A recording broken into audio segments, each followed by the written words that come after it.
गुरुदेवेभ्यः।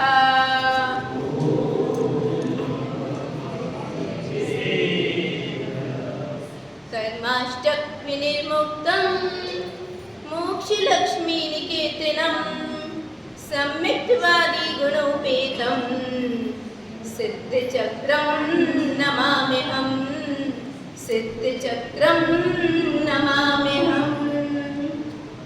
नमो हरिहन्ताणं, नमो सिद्धाणं, नमो आयनीयाणं, नमो उपध्यायाणं, नमो लोये सव्यसागुणम्। तप त्यागे आराधन में लीन, ज्ञान अपरंपार है शांत सौम्य सरल मूरत, वात्सल्य भी अपार है। लेकिन शरण में मुझको भी जो किया उपकार है, उसके लिए गुरु माँ आपको वंदना शत बार है। उसके लिए गुरु माँ आपको वंदना शत बार है।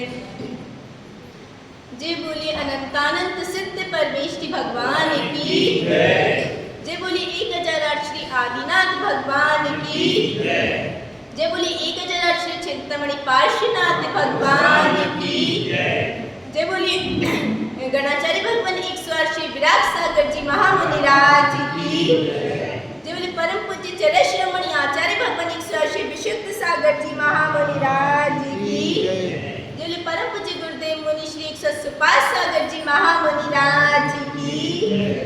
बोलिए परम पूज्य शमनी कन्यारिका गुरु माँ 105 श्री विशाश्री माता जी की समस्त तारिका संघ की आज के उत्तम शौच धर्म की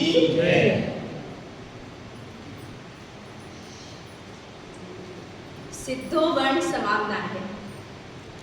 सिद्धो वर्ण समामना है, ये किसने दिया है? ये आचार्य भगवान ने कातंत्र रूपमाला में पहला सूत्र दिया है, सिद्धो वर्ण समामना है। अर्थात जो हमारे वर्ण हैं, वर्ण सबको पता है, वर्णमाला के वर्ण होते हैं। वर्णमाला के वर्ण जितने भी हैं वो सब अनादि से सिद्ध हैं। वर्णमाला में कितने वर्ण हैं? 47। 33 वर्ण, 33 स्वर, 33 व्यंजन और 14 स्वर। 14 स्वर और 33 व्यंजन को मिला के बनती है हमारी वर्णमाला। तो कभी किसी ने विचार किया ये वर्णमाला आई कहाँ से? जो हम लोग रोज बोलते हैं, पढ़ते हैं, लिखते हैं, हमारा तो पूरा डेली रूटीन ही इसी पे आधारित है। वो किसी ने विचार किया कहाँ से आई है? ये कहीं और से नहीं आई है, ये हमारे तीर्थंकरों के मुख से ही आई है।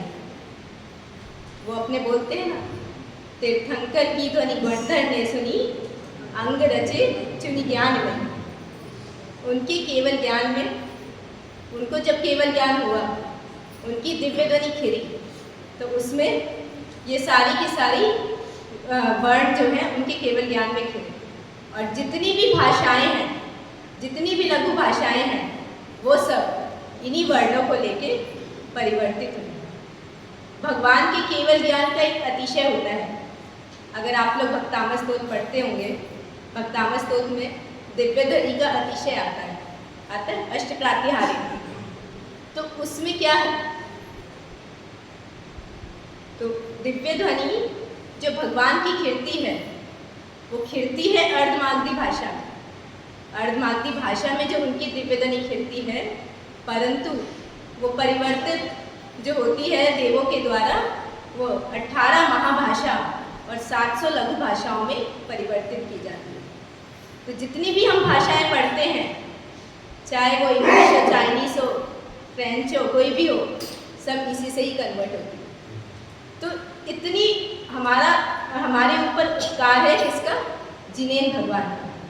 और ये ऐसा नहीं कि आदिनाथ भगवान की वाणी में कुछ और खिला था और महावीर भगवान की वाणी में कुछ और खिला था।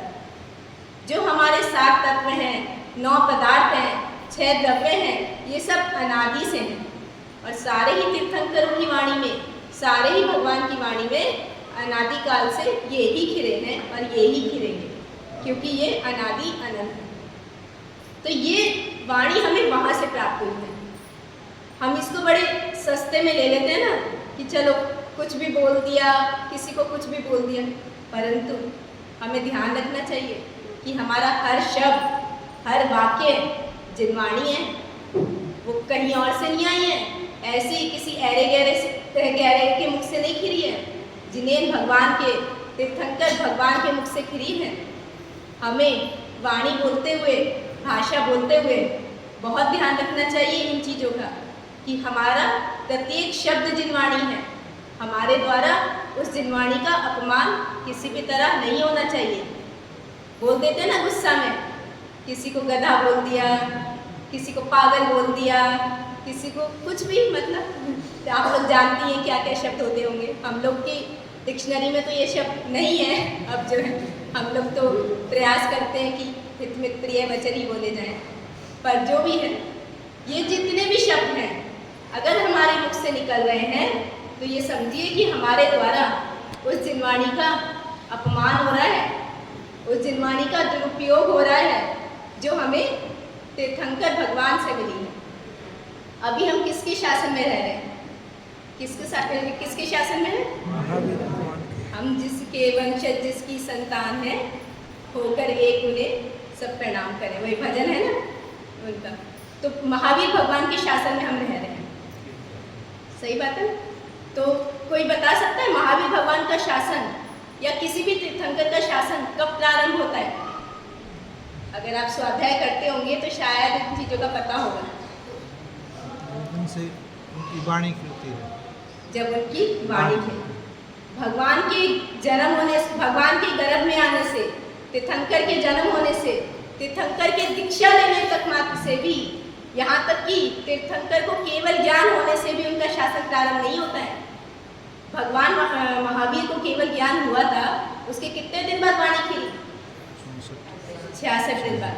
66 दिन बाद वाणी खिली ना, तो तब तक किसका शासन चलता रहा? पार्श्वनाथ भगवान का, उनके पहले जो तीर्थंकर थे, तो उनका शासन उस दिन से प्रारंभ हुआ। क्या मनाते हो आप लोग? वीर शासन जयंती मनाते नहीं मनाते हैं? कब आती है वो?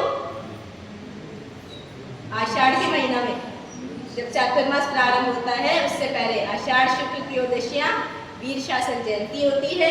आषाढ़ शुक्ल चतुर्दशी इसकी स्थापना होती है चातुर्मास की, और आषाढ़ शुक्ल पूर्णिमा गुरु पूर्णिमा होता है।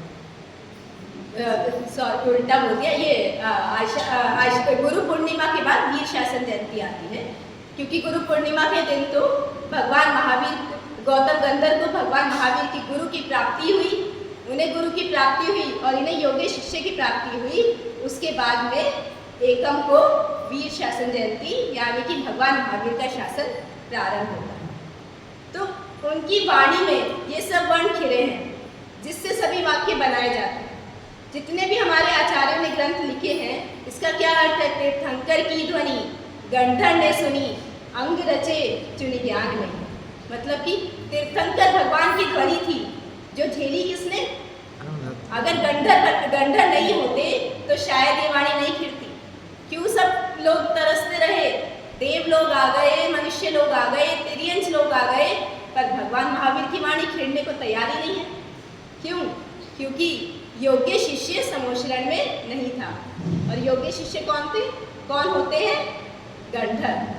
तो गंधर्व जब समोशरण में आए, उनका मान भंग हुआ। इंद्रभूति गौतम गंधर्व जब उनको सौधर्म इंद्र द्वारा समोशरण में लाया गया, उनको वहाँ की विभूति देखते ही, मानस्तंभ को देखते ही जैसे ही उनका मान भंग हुआ और उन्होंने दीक्षा लेकर भगवान महावीर को अपना गुरु स्वीकार किया, तो तब भगवान महावीर की वाणी खिली, क्योंकि उनमें वो योग्यता थी कि वो उस वाणी को झेल सकते थे। हर कोई उस वाणी को नहीं झेल सकता। गंधर्व के अंदर वो योग्यता होती है कि उस वाणी को वो झेल सकते हैं। अब उन्होंने वो झेली, तीर्थंकर की ध्वनि गंधर्व ने सुनी और उसके बाद अंग रचे चुनि ज्ञानमयी। अब हमारे पास ऐसे तो भगवान ने बोल दिया, उन्होंने सुन लिया, पर हमारे पास क्या है? पहले तो श्रुत केवली हुआ करते थे, एक संस दो संस हुआ करते थे कि उन्होंने एक बार सुना, दो बार सुना। अकलंग निकलंग स्वामी की कहानी आप लोगों ने सुनी होगी कि एक बार सुना तो उन्हें याद हो जाता था, दो बार सुना तो उन्हें याद हो जाता था, तो लिपिबद्ध करने की जरूरत ही नहीं पड़ती थी अपने को। पर उसके बाद में जब क्षयोक्षम घटता गया और जब आचार्य धरसेन स्वामी को चिंता हुई कि आगे के लोग जिनवाणी को कैसे समझेंगे, तो उन्होंने उस जिनवाणी को लिपिबद्ध करवाना प्रारंभ किया। किसके द्वारा? पुष्पदंत और धूपबली स्वामी के द्वारा। तो उन्होंने उस चीज की प्रारंभ की। षटखंडागम में पहली बार नमोकार मंत्र को मंगलाचरण के रूप में दिया गया। उसके बाद अनेक शास्त्रों की रचना हुई। किसने की? हमारे आचार्य ने। तो इस तरह से ये जिनवाणी यानी भगवान की वाणी, जिनवाणी का अर्थ ही क्या है? जिनेंद्र भगवान की वाणी, जो साक्षात हमारे सामने विराजमान है। और हमारा परम सौभाग्य है कि हमें उसे पढ़ने का, सुनने का, लिखने का बहुत बड़ा मौका मिलता है। हमारे अंदर वो योग्यता है, हमारे अंदर वो क्षयोक्षम है कि हम उसे समझा सकते हैं। और उससे भी बड़ा हमारे पास देवशास्त्र गुरु का सानिध्य है, जिसको हमारे पास शास्त्र हैं इतने सारे। अगर शास्त्र नहीं होते तो हम लोग क्या आज उस वाणी का उपयोग कर पाते? नहीं कर पाते। और हमारे गुरुजन जो हैं, जो उस वाणी को, शास्त्र भी अब बहुत ऐसी कठिन भाषा होती है, जटिल भाषा होती है, जो शायद हमारे समझ में नहीं आती, तो उसको सरल रूप से परिणमन कौन कराता है?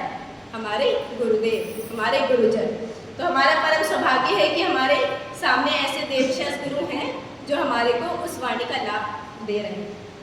पर हमारी समस्या क्या है कि हमारे को हर चीज़ शायद फ्री में मिल गई, हमें मेहनत नहीं करनी पड़ी।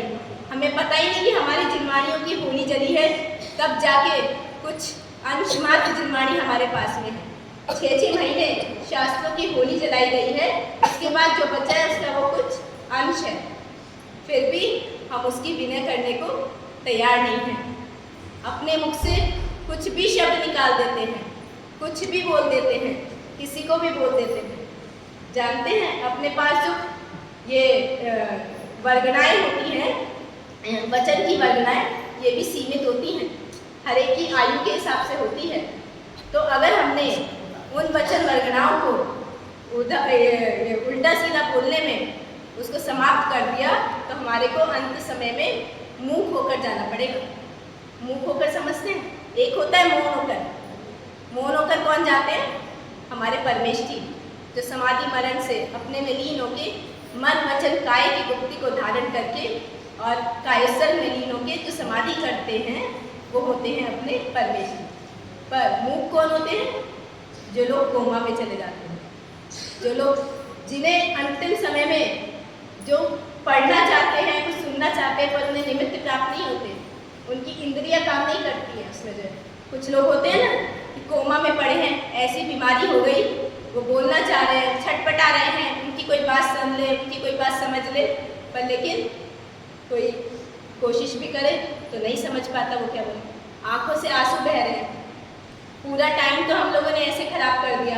अब जब अंतिम समय में मन करता है कि कोई हमारा मरण सुधार दे, कुछ अच्छा हम कर दें, उस वक्त इंद्रिय काम नहीं करती। इंद्रिय काम नहीं करती, सोचते हैं बाह्य निमित्त मिल जाए, तो वो भी हम कोशिश करते हैं, पर वो लोग भी कितना कर पाते हैं। जब वो कोमा में ही डॉक्टर वेंटिलेटर में अंदर आपको बिठा देगा, तो आप कितना जाके उनको सुना पाएंगे और वो कितना ही सुन पाएंगे? हो पाता है? नहीं हो पाता। तो ये दशा कब होती है? जब हमने वाणी का दुरुपयोग किया होता है। वाणी का दुरुपयोग और कैसे होता है? अब जैसे अपना महाभारत जैसा युद्ध है, वो किस वजह से हुआ? बहुत सारे कारण हैं, पर उसमें एक कारण था, द्रौपदी ने क्या बोल दिया था दुर्योधन को? आप शब्द बोले थे ना कि अंधे के पुत्र अंधे ही हो। शब्द ही तो थे ना, तो उन्होंने कुछ उनको कुछ और तरीके से कष्ट दिया था, ना कुछ और कहा था। और वो वहाँ पर गिर गए थे, इस वजह से उन्होंने एक कटाक्ष मारा था।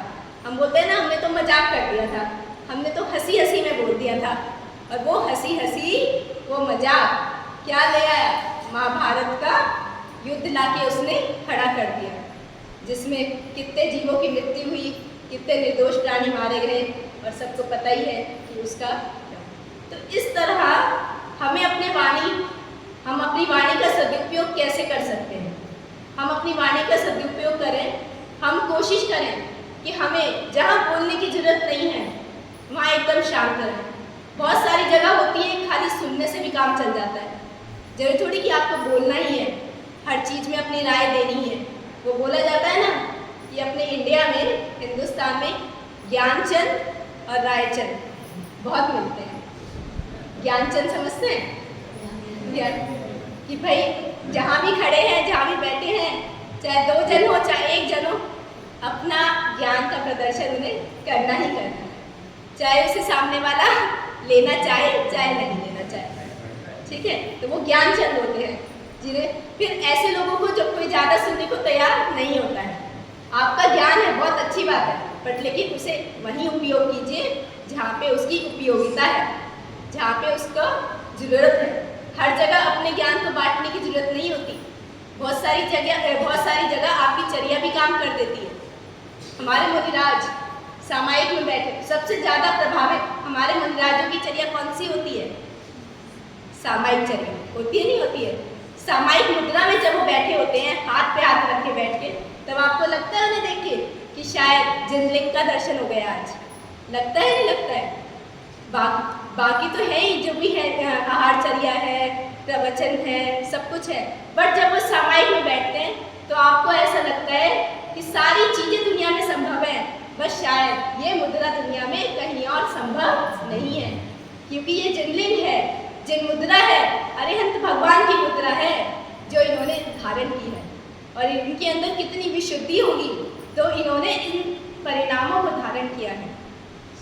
बहुत आसान होता है बोलना, कोई दिक्कत नहीं है, आराम से बोलना। हमारे तीर्थंकर भगवान भी जब दीक्षा लेते हैं बोल सकते हैं, उन्हें तो सब कुछ आता है। मति, श्रुति, अवधि ज्ञान के वो जन्म से धारी होते हैं कि नहीं होते हैं? 3 ज्ञान से धारी होते हैं, और ये नियम है, मने पर्याय ज्ञान उन्हें दीक्षा लेते ही हो जाता है। ये तीर्थंकर को सबको हो जाता है, तो क्या नहीं आता होगा उन्हें? मति, श्रुति, अवधि ज्ञान है, मने पर्याय ज्ञान है, फिर भी वो अपने आप को छद्मस समझते हैं। छद्मस का अर्थ है कि वो अपने आप को समझते हैं कि अभी मेरे अंदर पूर्ण ज्ञान की अवस्था नहीं है। वो पूर्ण ज्ञान की अवस्था कब आती है?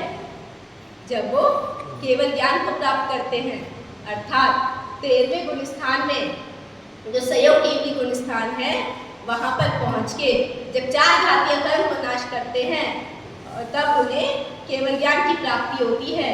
तब उनमें वो योग्यता आती है कि वो सारे जीवों को उपदेश दे सके और सारे जीव उन्हें समझ सके। पर वो चाहे तो पहले भी बोल सकते हैं, लेकिन वो ऐसा नहीं करते। तो हम तो फिर किस खेत की मूली हैं? हमारे अंदर तो शायद थोड़ा सा ज्ञान होता है, तो हम उसे बांटने के लिए ऐसे तैयार हो जाते हैं तो जैसे सब्जी वाला अपनी सब्जी बेच रहा हो, इस तरह की। और दूसरे कौन है? रायचंद। अभी अपने किन किन की बात करें? ज्ञानचंद और रायचंद। होते नहीं होते? एडवाइस मांगी हो चाहे नहीं मांगी हो, 2 जनों का वार्तालाप चल रहा हो, वो बीच में आके बोलेंगे ही बोलेंगे कि भैया ऐसे नहीं, ऐसे कर लो, ये काम इस तरह नहीं उस तरह से कर लो, मेरी सुनो तो तुम यहाँ से चले जाओ, मेरी सुनो तो तुम वहाँ से वापस आ जाओ, मेरी सुनो तो तुम ये रास्ता अपना लो। अरे भैया, तुम्हारे से पूछा ही नहीं है, पूछेंगे तो जरूर तुम्हारा स्वागत है, तुम अपनी एडवाइस देना। फिर बीच में बोलने की क्या आवश्यकता है? हर जगह बोलने की आवश्यकता नहीं होती। लौकिक जीवन में भी देखा जाता है, जो इस तरह की प्रवृत्ति वाले लोग होते हैं, जिनको हर बात में बोलना, हर एक के बीच में बोलना जरूरी लगता है, उनको कोई ज़रूरी नहीं समझता। उनको इस समय उनकी वो वैल्यू नहीं होती जो उनकी होनी चाहिए। तो हम अपनी वैल्यू खुद बना सकते हैं। कैसे बना सकते हैं अपनी इम्पोर्टेंस? हम अपनी इम्पोर्टेंस शांत रह के, मौन प्रवृत्ति का प्रदर्शन करके हम अपनी वैल्यू बना सकते हैं।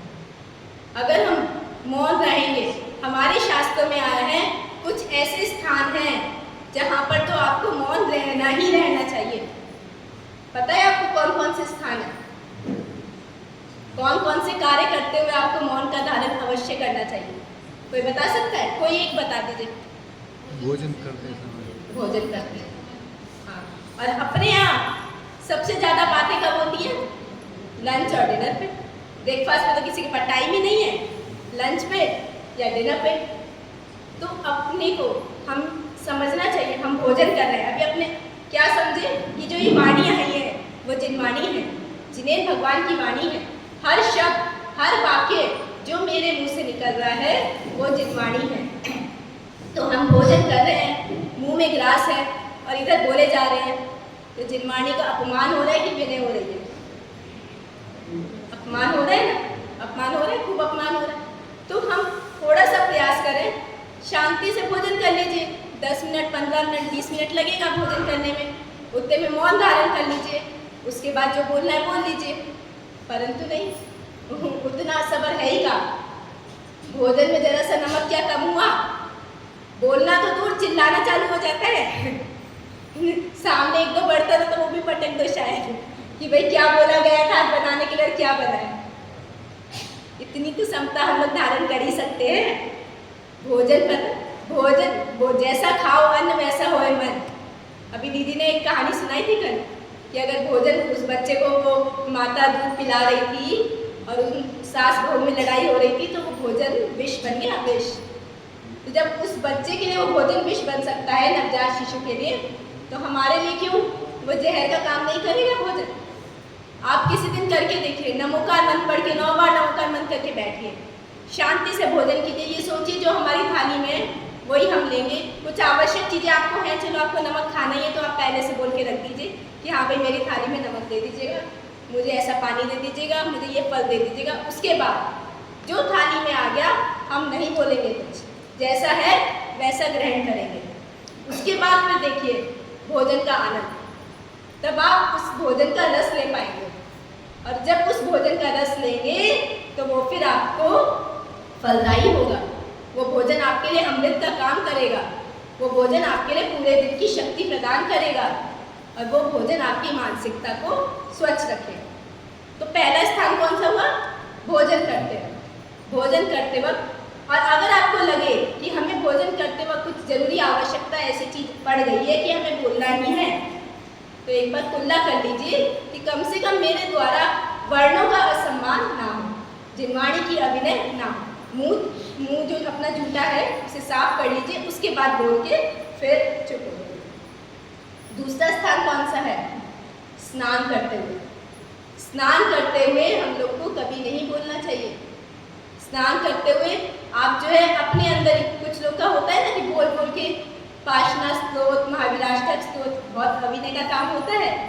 आप स्नान कर रहे हैं और इस तरह से पाठ पढ़ रहे हैं। आपको जो पढ़ना है, जो मनन करना है, मन मन में पढ़िए।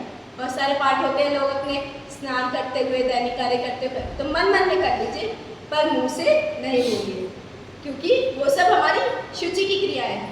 हम शुचिता के लिए वहाँ गए, तो वहाँ पे अगर हम इस तरह से बोल बोल के करेंगे तो हमारे द्वारा जिनवाणी का असम्मान होगा। दूसरी है मलमूत्र विसर्जन करते हुए।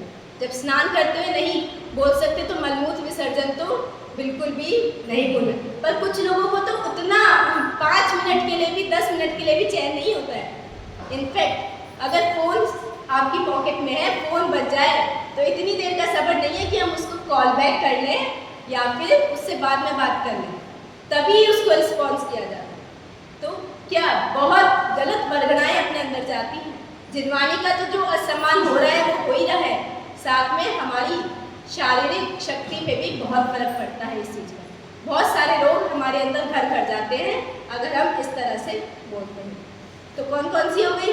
भोजन करते हुए, स्नान करते हुए और मलमूत्र विसर्जन करते हुए।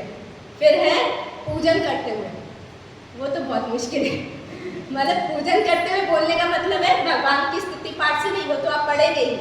उसके अलावा जो इधर उधर की बातें हैं, जो अपने अभी कल परसों भी डिस्कस किए थे कि हाँ भाई तुमने ये साड़ी कहाँ से खरीदी, ये चूड़ी मैचिंग कहाँ से लाए हो, अरे ये सूट तो बड़ा अच्छा लग रहा है, नया मोबाइल फोन, कहाँ से, कब, किसने किसने गिफ्ट किया। तो ये सब जो चर्चाएं होती हैं, इनकी आप भगवान को कोई आवश्यकता नहीं है। भगवान को तो उनकी पूजन की भी कोई आवश्यकता नहीं है। बोला जाए तो पूजन हम किस लिए करते हैं? अपनी भक्ति के लिए करते हैं। पूजन हमारा आवश्यक अंग है कि हमें देव पूजा करनी है, उन्हें रिझाने के लिए कोई नहीं करता। परंतु हे भगवान, आपने जिन गुणों को प्राप्त किया है, हमारे अंदर भी उन गुणों की प्राप्ति हो सके, इसलिए हम भगवान की पूजन करते हैं। परंतु अगर हम इस तरह की बातें करेंगे, या कोई भी जो भी आप लोग करते होंगे, मेरे को तो इतना मालूम नहीं है, क्योंकि हम लोग तो कोशिश करते हैं कि पूजन में उतना ही बोला जाए जितना आवश्यक है, नहीं तो भगवान के चरणों में ही मन लगाया जाए। तो उससे अपना मन भी अस्थिर होता है, और पूजन का जो लाभ मिलना चाहिए, इतने सुंदर आपने द्रव्य सजाए, इतनी सुंदर पूजा रचाई, उसके बाद में इतने विशुद्ध परिणाम मनाए कि आप घर से इतना जल्दी नहा धो के मंदिर में आए, भगवान का अभिषेक किया, और सारा पुण्य आप इसमें छीन कर देते हैं अपना। कितने पुण्य की प्राप्ति हो सकती थी? हो सकती थी, नहीं हो सकती थी? परंतु जरा सा बोलने पे सब खत्म। तो पूजन करते हुए अपने को नहीं बोलना चाहिए। और एक स्थान है, अपने इंद्रिय भोग का जब विषय कर रहे हैं, इंद्रिय भोग भोगते हुए अपने को मौन रहना चाहिए। तो इन स्थानों पे अगर हम मौन रहेंगे या मौन रहने का प्रयास भी करेंगे, तो वास्तव में देखना आपकी जो वचन वर्गनाएं हैं वो आपकी बढ़ती चली जाएगी। मौन की होती है ना पावर ऑफ साइलेंस, शायद आपने सुना भी होगा। पावर ऑफ साइलेंस क्या होती है? अगर आप मौन रहेंगे तो आपके अंदर एकाग्रता आती है, आपके अंदर एनर्जी का केंद्र बनता है मौन रह के। हम लोग अपनी एनर्जी ऐसे ही खराब कर देते हैं इधर उधर की बातों में, जो हम मौन रह के उसको बचा सकते हैं, उसको सेव कर सकते हैं, और उसको जहाँ पे रिक्वायर्ड है, कहाँ रिक्वायर्ड है, हमारे आवश्यक कार्यों में जो रिक्वायर्ड है, वहाँ पे हम लोग उसे यूज़ कर सकते हैं। बहुत सारे लोग होते हैं, बहुत सारी महिलाएं होती हैं, बोलती हैं हम लोग उपवास तो कर लेंगे, हमसे मौन नहीं रहा जाता है। आप में से कोई है कि भैया हमसे उपवास करा लो जितना मर्जी, पर लेकिन हम मौन नहीं रह सकते। तो क्यों नहीं रह सकते? क्योंकि आपकी इंद्रियों में चंचलता है, आपकी इंद्रियों में स्थिरता नहीं है। उपवास तो बाहरी है, उपवास तो बहुत सारे कारणों से होता है। कोई लोग ये होते हैं जो शायद अपने आंतरिक कल्याण के लिए, अपने अंतरंग के कल्याण के लिए उपवास करते हैं। नहीं तो 90% लोग तो इसलिए करते हैं कि भाई सब कर रहे हैं तो हम भी कर लें। करते नहीं करते कि भैया 10 लक्षण सब कर रहे हैं तो हम भी कर लें। पर किसी को मतलब पता रहता है उपवास का क्यों कर रहे हैं? आत्मा में वास करने के लिए हम उपवास करते हैं। अब क्या होता है, आज हमारा उपवास है, चलेगा पूरा दिन टीवी। आज कोई हमें किसी काम के लिए नहीं कहेगा, आज हमारा उपवास है, परंतु आज हम टीवी पे ये सीरियल देखेंगे, ये मूवी पूरी करेंगे, ये काम पूरा करेंगे। नहीं तो कुछ नहीं बचा तो सिलाई कढ़ाई जो हमारी पेंडिंग थी, क्योंकि हमें आज कुछ काम करना ही नहीं, खाने पीने का 1 घंटा बच गया, तो हम लोग वो सब करते हैं। इसलिए उपवास नहीं किया जाता, ध्यान रखना। उपवास किया जाता है, अगर आप उपवास कर रहे हैं तो ज़्यादा से ज़्यादा आत्मचिंतन में लगाइए, आत्म कल्याण में लगाइए, सामायिक में लगाइए, ध्यान में लगाइए, जाप माला में लगाइए, स्वाध्याय में लगाइए। पर वही है कि कितने लोग ही इसका अर्थ ठीक से समझ पाते हैं। तो मौन, हमारे महाराज लोग जो होते हैं उनके पास वचन गुप्ति होती है ना, 3 गुप्ति, मन गुप्ति, वचन गुप्ति, काय गुप्ति। तो वचन गुप्ति पे उनका इतना कंट्रोल होता है, नहीं होता है तो उन्हें सिखाया जाता है कि आपको हित मित प्रिय वचन ही बोलने हैं, अनावश्यक नहीं बोलना है। आपके द्वारा, आपके वचनों के द्वारा किसी को कष्ट नहीं पहुंचना चाहिए। अगर किसी भी प्राणी मात्र को आपके द्वारा कष्ट पहुंचता है तो आपको हिंसा का पाप लगेगा, ध्यान रखिएगा। संकल्प भी हिंसा मात्र यही नहीं होती है कि भाई मैंने सोचा कि भाई मैं इस जीव का कत्ल करूंगा, इस जीव को मारूंगा, तो ही संकल्प हिंसा है। आपने किसी को कर्कश वचन बोले जिसके द्वारा उसका पूरा दिन खराब हो गया, वो बेचारा पूरा दिन सोचता रहा कि ऐसे मेरे द्वारा कौन सा अपराध हो गया था जो सामने वाले ने मुझे इतने कर्कश वचन बोल दिए। कोई बात आप प्यार से समझा दो, आराम से समझा दो, उससे भी तो समझ सकता है सामने वाला, परंतु नहीं। हमें तो अपनी दिखानी है कि भाई कर्कश वचन बोल के, तो उससे उसका तो कोई नुकसान नहीं होगा, वो बेचारा तो एक दिन नहीं तो 2 दिन बाद संभल ही जाएगा, परंतु आपकी विशुद्धि का नाश हो गया, आपके अंदर हिंसा का प्रवेश हो गया। कौन सी हिंसा का? संकल्पी हिंसा का, जिसका श्रावक त्यागी होता है। 3 प्रकार की हिंसा का तो श्रावक उपयोग कर सकता है, आरंभी हिंसा, विरोधी हिंसा और उद्योगी हिंसा, परंतु संकल्पी हिंसा का त्यागी होगा। तो हमें ध्यान रखना चाहिए, हमारे मुनिराजों के पास एक आशीर्विश नाम की रिद्धि होती है, मतलब आज तो नहीं है, पंचम काल में रिद्धियाँ नहीं होती है, परंतु 64 रिद्धि अगर आप पढ़ेंगे तो उसमें एक आशीर्विश नाम की रिद्धि होती है। उस रिद्धि का अर्थ क्या होता है? कहे मर जा अगर किंचित नहीं जीवित रहे भाई। मतलब अगर उन्होंने ये आशीर्वाद दे दिया, ये आशीर्वाद कह लो, या फिर उनके लिए क्या बोलते हैं, श्राप कह लो कि तू मर जा, सिर्फ इतना ही बोल दिया, गुस्से में बोल दिया, कैसे भी बोल दिया, तो वो व्यक्ति जीवित नहीं रह सकता। उस रिद्धि का प्रभाव होता है ये, उनकी वचन रिद्धि सिद्ध की हुई है, परंतु वो इसका उपयोग नहीं करते हैं। वो मुनिराज है, उन्हें पता है मेरे द्वारा सिर्फ हितमित प्रिय वचन ही बोलने चाहिए, इस तरह का आशीर्वाद तो वो अपने जीवन में कभी दे ही नहीं सकते। तो मुनिराज इस लेवल की तपस्या करते हैं, इस लेवल की साधना करते हैं, तब जाके वो उस वचन गुप्ति के लेवल को पा सकते हैं। हमें भी अपने लेवल पे प्रयास करना चाहिए, ज़्यादा नहीं तो कम से कम कोशिश कीजिए हम दिन में 10 मिनट का मौन रखें, इतना तो रख सकते होंगे। या एक काम कीजिए, आप इतना नियम ले लीजिए कि हमारा सोने के बाद और उठने से पहले तक का मौन है। कोई बोलता है सोने के बाद और उठने से पहले? नहीं बोलता है। कम से कम इतना भगवान को कह के सो जाइए।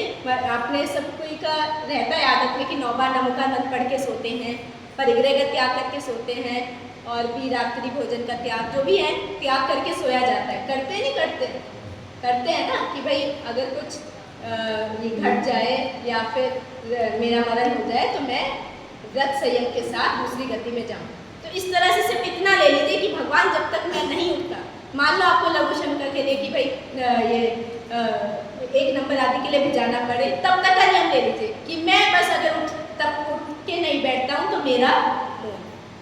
फिर आपको मान लो आपका मोबाइल बजा तो आप सोते सोते बात कर पाएंगे?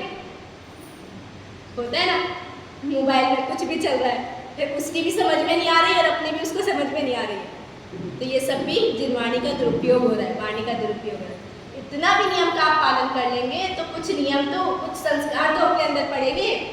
फिर जब आप आगे साधना के लेवल पे बढ़ेंगे तो शायद उस वचन मुक्ति को भी धारण कर सके और अपने जीवन में उस चारित्र को उतार सके। तो यही मेरी मंगल भावना है कि आप थोड़ा सा मौन का अभ्यास करें, और जो जिनेन्द्र भगवान की वाणी हमें इतनी मुश्किल से प्राप्त हुई है, हमारे आचार्यों ने इस पर कितना काम किया है, उसका इतना सम्मान करें, उसका इतना सम्मान करें कि हमारे द्वारा उसका दुरुपयोग ना हो। जय बोले पार्श्वनाथ भगवान की।